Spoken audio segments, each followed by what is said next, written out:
Synchronicity University is where the most trusted and celebrated names in astrology today come to teach. These programs coming up in November are choose your tuition rate for a very limited time at synchronicityuniversity.com. Links are in the description below.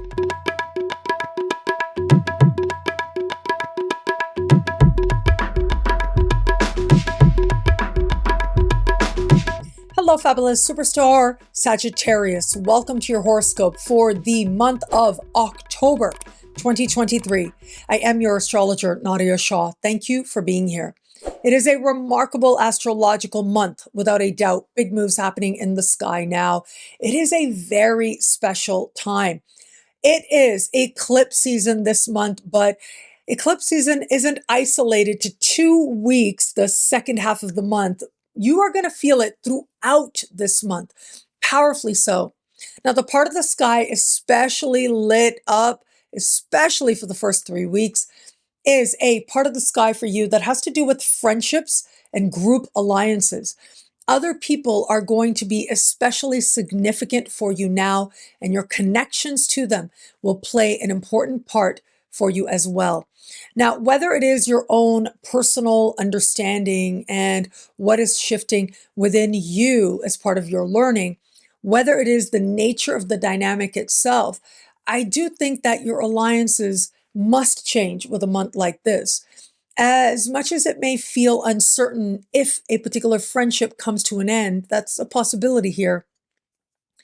We also have powerful new beginnings as part of this with people who very much feel like karmic connections to you in some way. So as we begin the month, as I said, the first 3 weeks, this part of the sky is so lit up. On the 4th, we get Mars connecting with the South Node in this friendship part of your sky. Now, the nodes are so important. They are primary where it comes to prediction. And I spoke about them at length in my book, The Universe is Wise and Loving. And there I explained that the North Node represents a doorway. When activated, it helps usher in people, places, things, and situations that are karmic blessings in your life. Their time has come. It's part of some plan, some promise that you made to yourself before you incarnated into this lifetime. When it is the South Node that is activated, people, places, things, situations end. And that is the blessing. They exit from your life and you feel really grateful for it. Usually in the moment, sometimes not right in the moment, but very quickly afterwards. And so that is the case now. With Mars, I see this playing out a couple of different ways. There could be a lot of energy, intensity, and adrenaline around the closure around a key person right now. Either, again, this could be a person that you are involved in a professional group dynamic. It could be someone you're involved in a friendship group, or maybe a one-on-one friendship itself. It could be someone who identifies as male or just has a lot of masculine energy to them. That is part of the exit that transpires at this time. So these are some possibilities here. But for all that, that isn't the only thing happening here, because that South Node is so powerfully lit up during a time like this. But navigating forward, on the 10th of October, Pluto goes direct. Now, Pluto is moving through a financial part of your sky, having to do with money you earn, money you spend, but self-love, self-esteem are covered here as well, which means this energy might not necessarily play out where it comes to your finances. It is Pluto that has been retrograde for over 5 months now. But Pluto finally going direct, there's a lot of intensity, there's motivation, there's focus, there's a sense of wanting transformation. But there's also a deep truth here that you're looking at as well. This energy can change you deeply from the inside out. It can help you to redefine prosperity for you in some way. It can help you to really understand the root of self-love so that you affirm it, helping it to be stronger. And in some cases, it can bring with it changes where it comes to how you earn your money, helping you to get honest about what's worth doing for money and what isn't, or what has served its purpose and no longer is worth doing. The reason I mention Pluto here is because it is on the 14th that we are going to have a solar eclipse. This solar eclipse in the friendship part of the sky that I've been talking about, so lit up, is square Pluto. That square of Pluto is about to become incredibly important, not only because of the solar eclipse, but here's something to consider. Friends and money do not mix at this time. That is something to take note of. But also, where it is that friends help you to feel good about you, that is going to be amplified in some way for you now. But where it is that perhaps they don't bring that healthy sense and healthy affirmation of self-value and self-love, you're going to see that. And chances are that isn't going to work for you at a time like this. If you have friends who play power games with you in any way, or maybe you wonder how ethical they actually are with you, all of that is going to come right to the surface. Something's got to give, something's got to change where it comes to your friendships. With the solar eclipse here, see, the South Node being activated is about closures and exits, but the solar eclipse itself is about new beginnings, new people coming in. So it gives you a chance to find that right balance for you. It's part of who's coming and who's going as well. But the energy of the eclipse is not likely to be limited to a moment. Rather, in the days after the eclipse, a full week ahead, we get a series of celestial connections that stretch out that eclipse energy in key ways. We get the Sun and Mercury meeting the South Node and squaring Pluto as well. So it is Mercury that is already close in the sky to that eclipse. Mars is close in the sky to that eclipse. So there's so much wrapped up here. But again, it doesn't stay isolated to a moment. It stretches out where it is that things haven't felt right or good. You're either working on repairing or healing them. Where it is that new people are coming in, you might be working on understanding the nature of the connection and what feels right for you to affirm and what doesn't.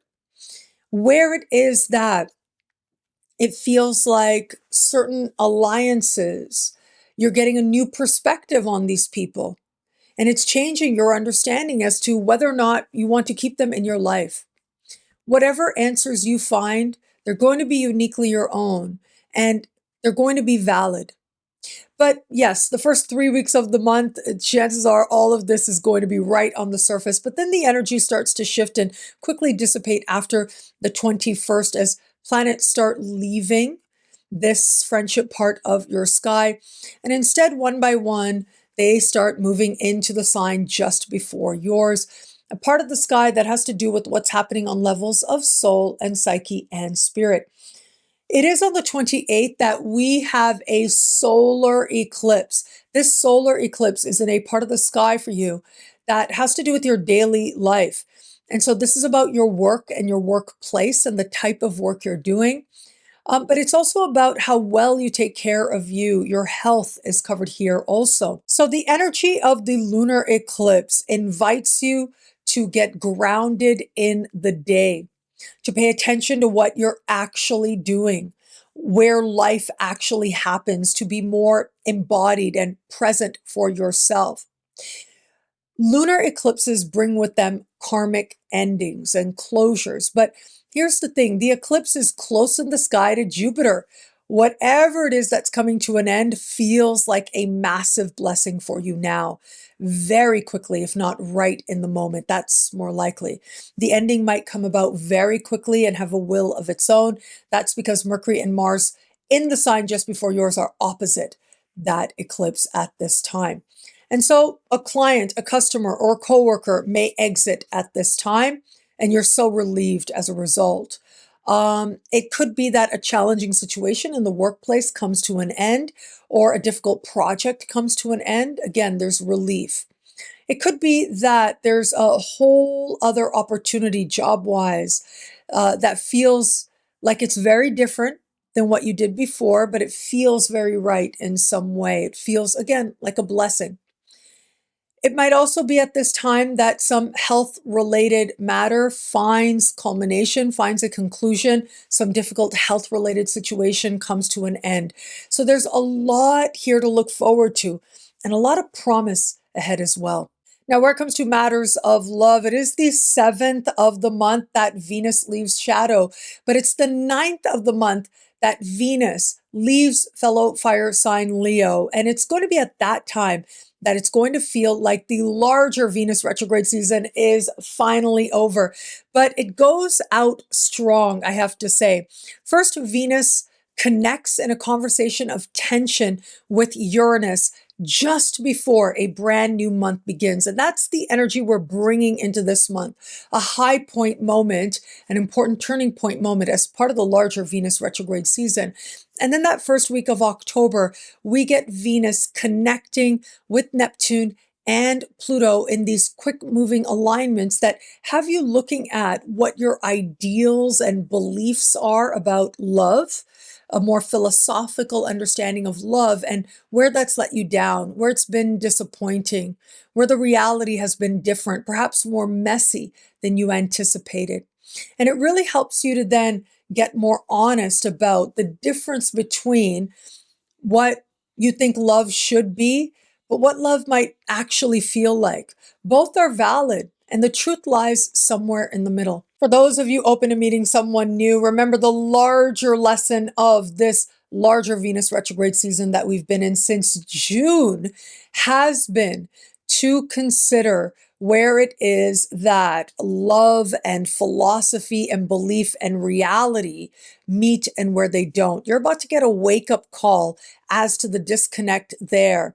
However, once we navigate forward on the 9th of the month and Venus moves into the top of your sky, your focus becomes a lot more about love and respect, but also love and the big picture and the long term and wanting someone who aligns with the goals that you have for your life. Now, what's also possible here is that you attract someone into your life different, either in the sense of age, there could be a significant age gap there, but there could also be a gap in terms of status, however it is that you understand that. For those of you just starting to date someone, well, as we move into the beginning of the month, if this has been a person who's been around, especially through this Venus retrograde season, I think this is where you're really going to consider what this person has shown you. In fact, there are going to be some Sagittarius who feel like there's a big wake-up call that takes place just as September ends and October begins. And that could contribute to that sense of karmic closures, an exit of someone that takes place in the first days of this month. Now, again, whatever happens, it feels like a blessing. But as we navigate further, we get to the 9th of the month, Venus moving into the top of your sky, love and respect become intimately tied.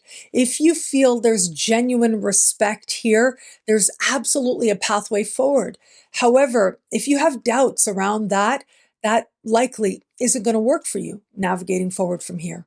And for those of you in an established bond, well, look, the overwhelming majority of Sagittarius out there are going to find themselves kind of relieved once this Venus retrograde season is good and over. We still have that energy of a little bit of jolting. Maybe, you're on a spiritual quest, or your partner, you're realizing how different their beliefs are than yours in some way. But it could also be this exploration of where the two of you are, metaphorically or literally, that's playing a key part in the way that you experience the partnership that the two of you share. And so once Venus moves into the top of your sky, it gives the two of you a sense of shared purpose, shared goals that can really bond the two of you together. Now, if it is that you felt for a while that maybe you're not in the right relationship for you, the disappointment, the questions likely are going to stir very strongly for you in the first week of this month. Once Venus changes signs, though, do you feel respected by this person? That's going to be the guiding question. If the respect isn't there, well, that's where with a certain ease and a certain connection to your own sense of respect. You feel ready to make a decision, to make a choice. What I love about this month for you, there's so much here. It's a powerful and meaningful astrological moment.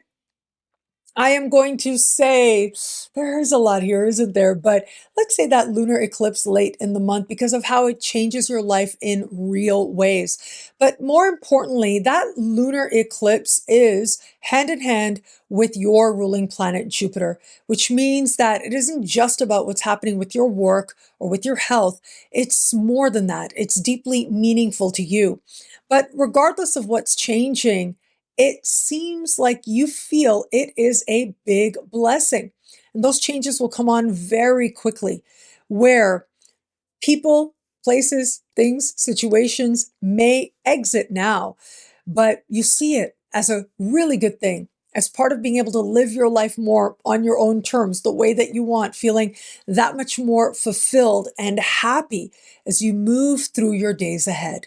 Well, thank you so much for watching. Do you know about Superstar? NadiyaShahSuperstars.com, where you get expanded, exclusive video scopes each week for each sign for as low as just $3 a month with choose your membership rate. Higher tiers are also available, which give you things like all access passes to Synchronicity University events, consultations with me, and so much more. All of this in the Superstar space at NadiyaShahSuperstars.com. Links are in the description below.